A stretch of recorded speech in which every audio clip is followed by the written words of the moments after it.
7 मंडल city के बेंगलोर पे मैं आ गया हूँ। मैं यहाँ क्यों आऊँ रहने के लिए, मुझे वजह तो बताएं। कराची से इतना दूर है, मैं क्यों अपना पेट्रोल खराब करूंगा, सारे काम कर, मैं क्यों आऊँ यहाँ? सर जिस तरह मैंने आपको पहले बताया, जहाँ पे जॉब के मौके होते हैं कोशिश करते हैं लोग आसपास ही रहें।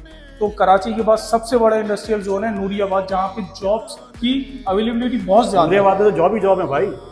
तो इस वजह से आप यहाँ पर आएंगे। और दूसरा, सबसे कम कीमत में बना बनाया विला दे रहे हैं। 72 कम कीमत कैसे भाई? कम कीमत कैसे? 72 लाख बताइए जरा, कम कीमत 72 लाख रुपए का विला है, आपको 7 लाख रुपए पे फौरी कब्जा। सिर्फ 7 लाख रुपए में? सिर्फ 7 लाख भाई देंगे भी? बिल्कुल सर, ये आपके सामने रेडी विला है, 7 लाख रुपए दे। और 120 घर का घर आपको मिला रहा सिर्फ और सिर्फ 7 लाख रुपए में, रहते हुए किराए, ऐसे ही ना रहते हुए किराए देते, रहते हुए किराए की तरह। आप अपनी अमाउंट करें, 4 साल बाद आप लोग पीछे हट तो नहीं जाएंगे? पीछे वैसा तो नहीं है, लोग वीडियो बन गई है उसके बाद भूल जाए लोग। बात करें ऑथेंटिक करें। और जीएफएस एक ब्रांड है, जीएफएस की लेगेसी रही है, जो कहता है वो करके दिखाता है। इस वक्त हम मौजूद है, ये 80 गज का है, ये 120 गज 120 का घर पे दोबारा मुझे 7 लाख में देंगे? 7 लाख रुपए में फौरी कब्जा। अरे व्यूअर्स, मजा आने वाला। 7 लाख में 120 गज के बंगले के मालिक बन सकते हैं। जल्दी से हमारे व्यूअर्स को नंबर बताइए।